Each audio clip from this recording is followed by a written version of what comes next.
नमस्कार दोस्तों, एक बार फिर से स्वागत है आप सभी का अतुल आरएस के इस डिजिटल प्लेटफॉर्म पर। तो दोस्तों, जैसा कि हमने शुरू किया था राजस्थान जिला दर्शन, और राजस्थान जिला दर्शन में 2 संभाग जयपुर और जोधपुर हमने पूरा कर लिया है। तीसरा संभाग हमारा चल रहा है सीकर संभाग, और सीकर संभाग के भी सीकर, चूरू और नीम का थाना 3 जिले हमने पूरे कर लिए हैं। आज सीकर संभाग का अंतिम जिला हम अध्ययन करने वाले हैं। इसके बाद में सीकर संभाग हमारा पूरा हो जाएगा और नेक्स्ट क्लास जो आपकी आएगी वो पूरे सीकर संभाग को लेकर के आएगी। मुझे उम्मीद है सभी चीज़ें आपको अच्छे से समझ में आ रही हैं। अगर कोई कमी है तो आप मुझे बताएं, आपके लिए हम उसमें कुछ चेंज भी कर सकते हैं, क्योंकि क्लासेज आपको लगानी है, पढ़ना आपको है। अदरवाइज़ वीडियो को लाइक कर दीजिएगा और दोस्तों के साथ में शेयर कर दीजिएगा, ताकि ज़्यादा से ज़्यादा बच्चे इसका लाभ उठा सके। बहुत ही इम्पोर्टेंट क्लास है। बहुत सारे ऐसे फैक्ट हम देखेंगे जो परीक्षा की दृष्टि से इम्पोर्टेंट हैं। कुछ भी मैं यहाँ पर छोड़ने वाला नहीं हूँ, पूरे तथ्य आपको आराम से बताए जाएंगे। तो झुंझुनू जो ज़िला है वो हमारा सीकर संभाग का ज़िला है। 4 ज़िले सीकर संभाग में है, चूरू, सीकर, नीम का थाना, और चौथा हमारा जो है झुंझुनू रह जाता है। दोस्तों, झुंझुनू की अगर हम बात करें झुंझुनू ज़िले की, तो झुंझुनू जो हमारा ज़िला है वो शेखावाटी प्रदेश का ही भाग है। झुंझुनू किस का भाग रह गया? हमारा शेखावाटी प्रदेश का ही हमारा भाग रह गया झुंझुनू। और जैसा कि चूरू, सीकर, झुंझुनू और नीम का थाना, ये वाला जो इलाका था वो शेखावाटी प्रदेश का ही पार्ट माना जाता है। एक महान योद्धा हुए थे राव शेखा, और राव शेखा के नाम पर ही ये प्रदेश जो है वो शेखावाटी कहलाता था। दोस्तों, ऐसा माना जाता है कि इस प्रदेश के ऊपर पहले चौहानों का शासन हुआ करता था। किसका शासन होता था? चौहानों का शासन हुआ करता था। और यहाँ पर जो पहले है वो सिद्धराज हुआ करते थे, जिनका शासन यहाँ पर हुआ करता था। ऐसा हमें पढ़ने और सुनने में थोड़ा आता है दोस्तों। और आगे हम बात करें जो इसके इम्पोर्टेंस है झुंझुनू ज़िले की, इसको हम सैनिक ज़िला भी कहते हैं। इसका उपनाम है सैनिक ज़िला। बहुत सारे सैनिक जो है झुंझुनू ज़िले ने इस देश को दिए हैं, और इसे शेखावाटी का सिरमौर और मुरुस्थल का सिंह द्वार भी कहा जाता है। दोस्तों, कई सारे अच्छे अच्छे उपनाम इसके आते हैं। सैनिक ज़िला, शेखावाटी का सिरमौर, मुरुस्थल का सिंह द्वार। बहुत सुंदर स्थान है, बहुत सारी हवेलियां हैं, बहुत से उद्योगपति भी यहाँ से निकले। बहुत अच्छी अच्छी चीज़ें यहाँ पर हमें देखने को मिलने वाली है। थोड़ा प्रशासनिक देखें तो यहाँ पर देखिएगा, सूरजगढ़ है, बुहाना है, गुड़ागोहड़ जी है, चिड़ावा है, और मलसीसर है, बिसाऊ है, मंडावा है, नवलगढ़ है, और एक हमारा जिला मुख्यालय रह गया झुंझुनू। ये 9 तहसीलें हमें यहाँ देखने को मिलती है। अब अगर हम बात करें कि इस ज़िले की स्थापना किसने की थी, तो 2 नाम हमारे पास में आते हैं, मोहम्मद खां और झुंझा नेहरा। मोहम्मद खां की अगर हम बात करें तो मोहम्मद खां वो व्यक्ति था जिसने 1450 ईस्वी के अंदर मोहम्मद खां और उसका पुत्र हुआ करता था शम्स खां, इन दोनों ने मिल करके, शम्स खां और इन दोनों ने मिल करके चौहानों को पराजित किया और झुंझुनू के ऊपर अधिकार कर लिया। और इस प्रकार से मोहम्मद खां जो है यहाँ का पहला नवाब हो जाता है। और यहाँ पर इन लोगों ने लगभग 280 वर्षों तक शासन किया है, जब तक रुहेल खां जो अंतिम नवाब था उसकी मृत्यु नहीं हो जाती है, तब तक इन लोगों का शासन यहाँ पर रहा करता था। शम्स खां जो था इसने यहाँ पर देखिए गांव की स्थापना की, समसपुर, और यहाँ पर समस तालाब भी बनाया। धीरे धीरे इसमें विकास होता चला गया। तो ये काफ़ी इंपॉर्टेंट है। तो मोहम्मद खां को हम यहाँ का पहला नवाब और रुहेल खां को जो है हम यहाँ का अंतिम नवाब मानते हैं। अब अगर हम बात करें रुहेल खां की, तो रुहेल खां वो व्यक्ति था, वो अंतिम नवाब था जिसने देखिए शार्दुल सिंह जो था, शार्दुल सिंह को अपना यहाँ पर दीवान नियुक्त किया हुआ था। क्या नियुक्त किया हुआ था? दीवान नियुक्त किया हुआ करता था। लेकिन 1730 के अंदर रुहेल खां की जो है वो मृत्यु हो जाती है, और मृत्यु होने के बाद में शार्दुल सिंह झुंझुनू पर कब्जा कर लेता है। उसके बाद में वो यहाँ पर कल्याण मंदिर भी बनवाता है और गोपीनाथ मंदिर का भी निर्माण करवाता है और उसका विकास करता है। उसके बाद में ये इनके पास में चला जाता है दोस्तों। और झुंझा नेहरा की अगर हम बात करें तो इस शहर का जो नाम है वो, कि झुंझुनू नाम कहाँ से आया, तो झुंझा नेहरा या जुझार सिंह, दो नाम आते हैं, झुंझार सिंह, इसके नाम पर ही जो है ये नाम रखा गया है। जाट नेता थे ये, इनके याद में झुंझुनू नाम रखा गया है, ऐसा सुनने में आता है। आज़ादी से पहले की अगर हम बात करें तो ये जयपुर रियासत का ही एक भाग हुआ करता था, उसी में शामिल था। ये अभी हमने डिस्कस किया कि मोहम्मद खान जो था झुंझुनू का पहला नवाब था, और रुहेल खान जो है यहाँ का अंतिम नवाब हुआ करता था। ये चीज़ें हमने डिस्कस की।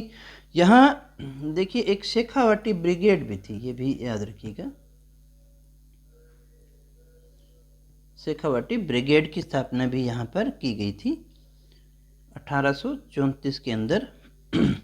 मराठों और पिंडारियों के आक्रमण का प्रतिरोध करने के लिए ये देखिए शेखावाटी ब्रिगेड का गठन किया गया था, जिसका मुख्यालय जो था वो झुंझुनू ही हुआ करता था। प्रशासनिक दृष्टि से 7 उपखंड और 9 तहसीलें हैं, पढ़ चुके हैं हम। अब अगर हम बात करें इसकी सीमाओं की, तो एक राज्य हरियाणा और 3 जिलों के साथ में जो है वो झुंझुनू की सीमा लगती है। तो इस प्रकार अंतर्राज्यीय सीमा भी लगती है और जिले की सीमा तो लगती ही लगती है। ये हमारा झुंझुनू जिला मुख्यालय रह गया। और झुंझुनू जो है हमारा, इसकी सीमा देखो, एक तो किसके साथ में लग गई, चूरू के साथ में लग गई पहली सीमा। दूसरी जो इसकी सीमा है वो सीकर के साथ में लग गई। तीसरी जो इसकी सीमा है वो नीमका थाना के साथ में लग गई। और एक सीमा हमारी इसकी किसके साथ में लगती है, हरियाणा के साथ में लगती है दोस्तों। तो जैसा अभी हमने बात की, इसकी सीमा जो है चूरू, सीकर, नीमका थाना और हरियाणा राज्य के साथ में इसकी सीमा लगती है। जिले का दर्जा इसको कब दिया गया है, तो 30 मार्च 1949 का वो दिन था जब झुंझुनू को जिले का दर्जा दिया गया है।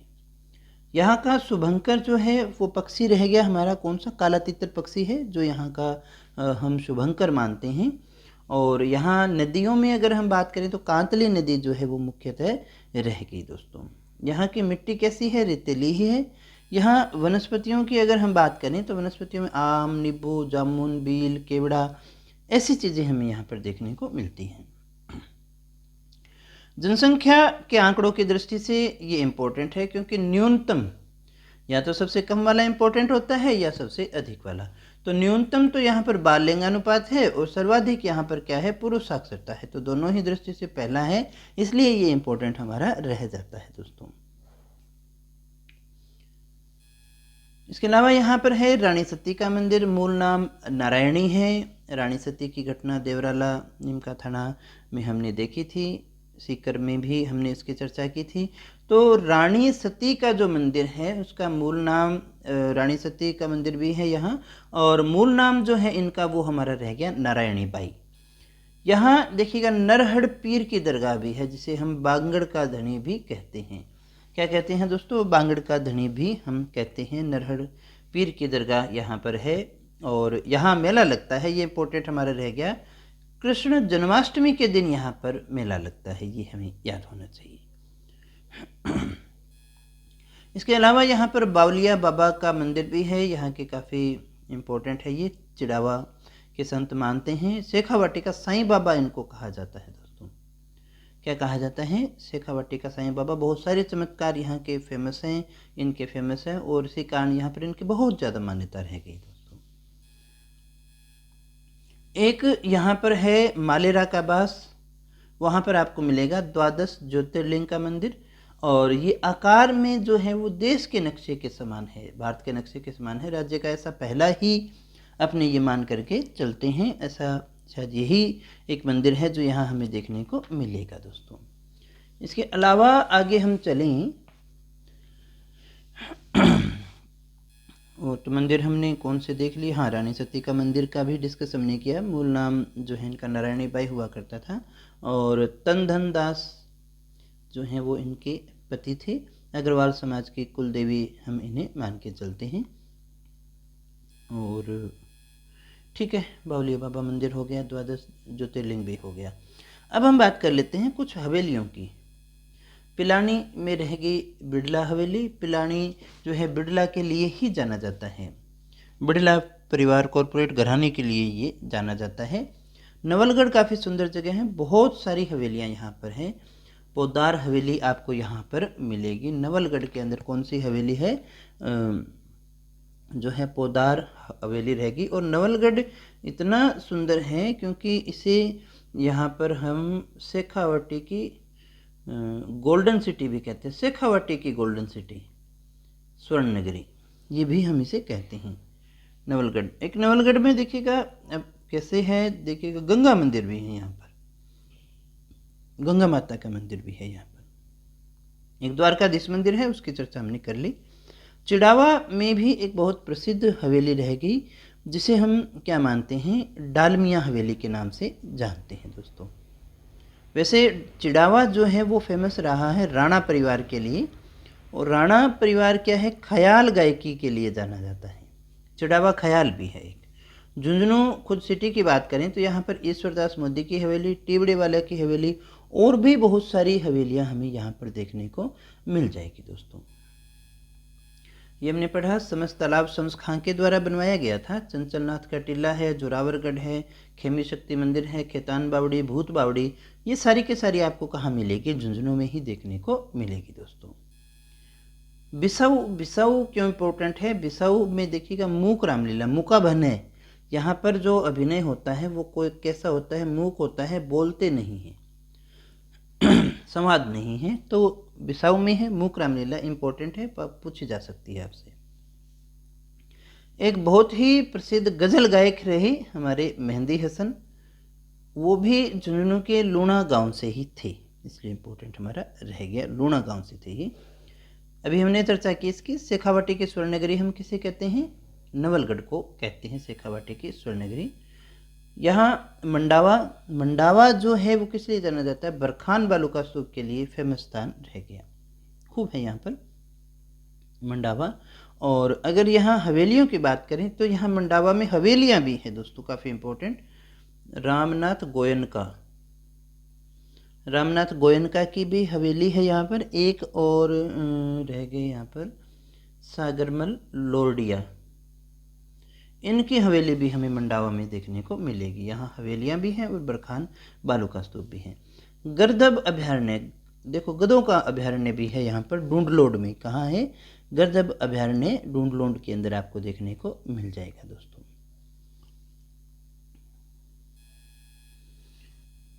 फिर हम बात करें लोहारगल, लोहारगल भी काफ़ी इम्पोर्टेंट जगह हमारी रह जाती है। लोहारगल में क्या है? तो लोहारगल में देखिएगा सूर्य कुंड है, जो हमारे हम ये मानते हैं कि जो पांडव थे उन्होंने अपने हथियार यहीं पर गलाए थे, तो इसलिए इम्पोर्टेंट हमारा रह जाता है लोहारगल। लोहे का गलना है ना, उसी से आप इसको याद रख सकते हैं। यहाँ पर बना हुआ एक सूर्य कुंड भी है जो काफ़ी इम्पोर्टेंट है।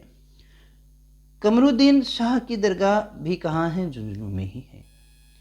खनिज कोर लाइब्रेरी अकवाली गांव झुंझुनू में आपको देखने को मिलेगी। देश का पहला निर्मल गांव बख्तावरपुरा, ये भी झुंझुनू में है। और सबसे इम्पोर्टेंट देखो, देश का पहला धूम्रपान रहित शहर जहां पर लोग धूम्रपान नहीं करते हैं, सब पढ़ते हैं, तो ये भी यहीं पर है दोस्तों। राज्य का पहला विज्ञान केंद्र भी आपको कहाँ मिलेगा? नवलगढ़। राज्य का पहला मयूर यानी मोर अभ्यारण्य भी कहाँ मिलेगा? मोर अभ्यारण्य भी कहाँ है? बीड़गांव झुंझुनू में ही है मोर अभ्यारण्य। ये भी आप अच्छे से इसको याद करके चलिएगा। Bits, Birla institute of technology science, ये जो आपका रह गया, ये पिलानी में रह गया, काफ़ी इम्पोर्टेंट है ये। इसमें नाम आता है मुख्यतः जीडी बिरला का। काफ़ी बड़े उद्योगपति थे, झुंझुनू के थे, और ये वो व्यक्ति थे जिन्हें 1957 के अंदर पद्म विभूषण भी प्रदान किया गया था दोस्तों। ये जो बिट्स है वो वर्ल्ड फेमस है दोस्तों, विश्व भर में यहाँ से लोग इंजीनियरिंग करने के लिए आते हैं। शेखावाटी ब्रिगेड की चर्चा हमने की थी, 1835 में स्थापित किया गया था, और 1835 में शेखावाटी ब्रिगेड को हमने यहाँ स्थापित किया था। क्यों किया था? 1834-35 जो भी नाम आए उसको देख लेना। मराठों और पिंडारियों के आक्रमण का प्रतिरोध करने के लिए यहाँ पर स्थापित की गई थी, जिसका मुख्यालय जो था वो हुआ करता था हमारा झुंझुनू। चिड़ावा ख्याल, ये काफ़ी इम्पोर्टेंट है। चिड़ावा ख्याल जो है चिड़ावा का ही है, और ये शेखावाटी का ख्याल है, एक ही ख्याल है। इसके अगर हम प्रवर्तक की बात करें, चिड़ावा ख्याल के प्रवर्तक कौन थे, तो वो थे नानूराम, इसके प्रवर्तक माने जाते हैं। और प्रसिद्ध कलाकार की अगर हम बात करें, कलाकार हैं दुलिया राणा। कलाकार कौन है? दुलिया राणा। मैंने पहले भी कहा राणा परिवार जो है यहाँ पर जाना जाता है। इसमें प्रमुख जो नाटक वगैरह रह गए जो होते हैं, हीर रांझा हो गए, ढोला मारू हो गया, आला उदल हो गया, भर्तहरी हो गया, ऐसी लोकप्रिय ख्यालें हैं जो यहाँ पर खेली जाती हैं दोस्तों, करी जाती हैं। मोहना सिंह राज्य की पहली लड़ाकू विमान पायलट हैं, ये भी इम्पोर्टेंट है, और ये भी झुंझुनू की ही निवासी हैं। यहाँ पर एक अकादमी भी है, एकेडमी भी है, और वो है बालीवाल खेलने की एकेडमी यहाँ पर है। राष्ट्रीय पोषण मिशन की शुरुआत 8 मार्च 2018 को यहीं से की गई थी, झुंझुनू से ही शुरू हुआ था दोस्तों।